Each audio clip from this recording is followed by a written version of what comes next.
Guys, tahukah anda iaitu Indonesia ada mempunyai 5 rudal yang mematikan milik Indonesia yang terhebat di dunia, guys. So, untuk mengetahuinya lebih lanjut lagi, mari kita sama-sama tonton Direction bersama dengan Bro Zul Channel. Mari.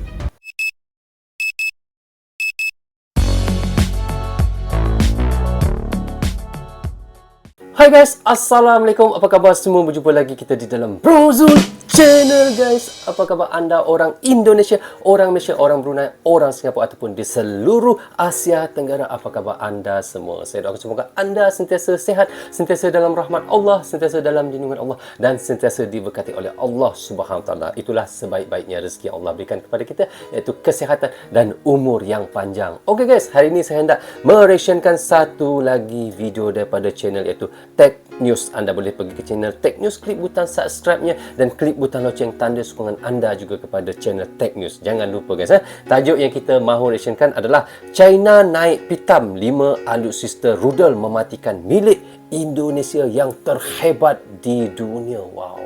Kalau begitu saya pun tidak sabar untuk mengetahuinya. Apakah dan bagaimanakah rudal yang mematikan milik Indonesia itu guys. So mari kita sama-sama tonton Direction bersama dengan Bro Zul Channel. Mari. Halo Sobat Militer, tahukah kamu jika Indonesia diam-diam memiliki 5 rudal penghancur yang dapat menjadikan negara kita ditakuti di Asia Tenggara? Rudal ini diakui kehebatannya oleh negara-negara di Asia, bahkan tidak sedikit negara di Asia yang takut akan kehebatan senjata ini. Mau tahu apa saja? Simak ulasannya.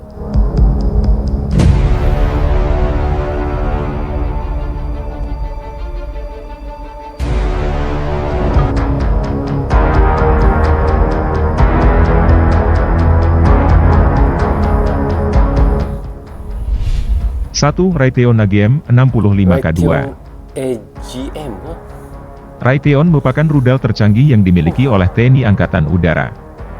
Rudal ini dipasang pada pesawat F-16. Senjata penghancur ini memiliki diameter 300 mm dan panjang 2,49 meter. Jika digunakan dalam keadaan baik, Raytheon bisa menempuh jarak tembak hingga 24 km. Raytheon memiliki kecepatan 1100 km per jam. Bisa kalian bayangkan betapa cepatnya jika bergerak sebelum akhirnya mengenai sasaran. 2 KH-59Mi merupakan anti kapal andalan Indonesia. Dalam sejarah perebutan Irak Barat, Indonesia harus bisa melobi negara besar agar bisa mengalahkan Belanda.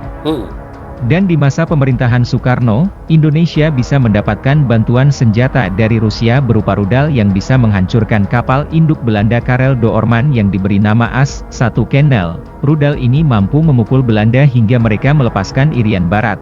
Setelah era itu berakhir, TNI ingin mengulang kehebatan.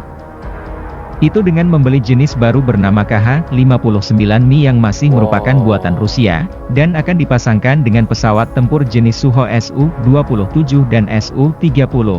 KH-59Mi mampu menempuh jarak sekitar 115 km dan kecepatan luncur 1100 km jamnya.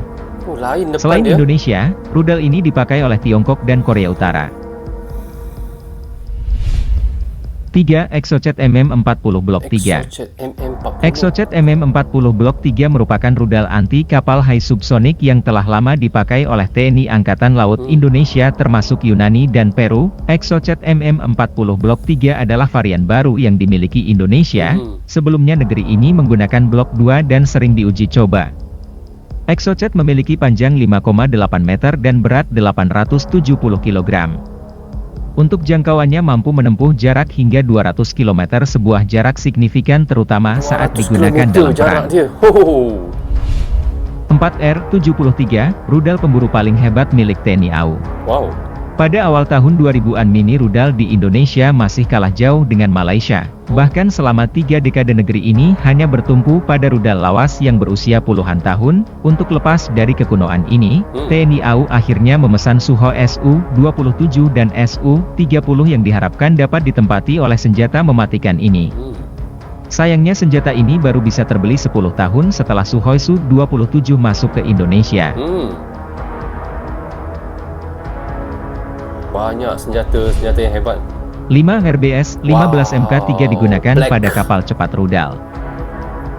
Merupakan salah satu rudal multiplatform yang sangat hebat hingga saat ini.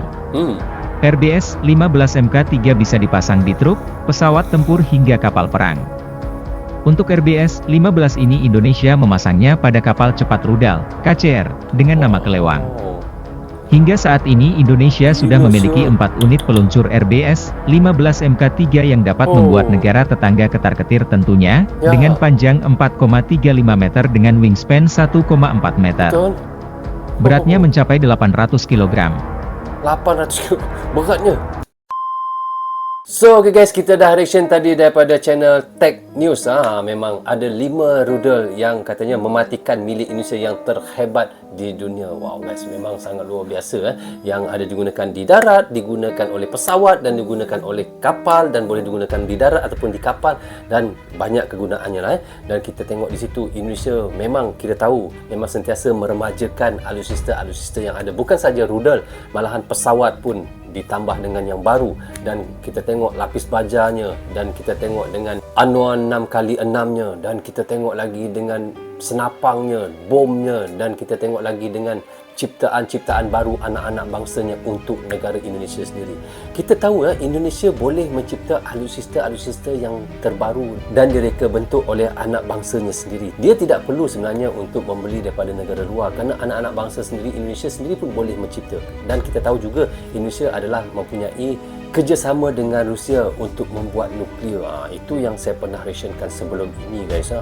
Bukan itu sahaja, kita tahu juga Indonesia memang salah satu negara iaitu mempunyai seorang presiden yang sangat terhebat di dunia guys, iaitu Presiden Bapak Jokowi. Saya memang menghormati Presiden Bapak Jokowi daripada dulu lagi hingga sekarang guys.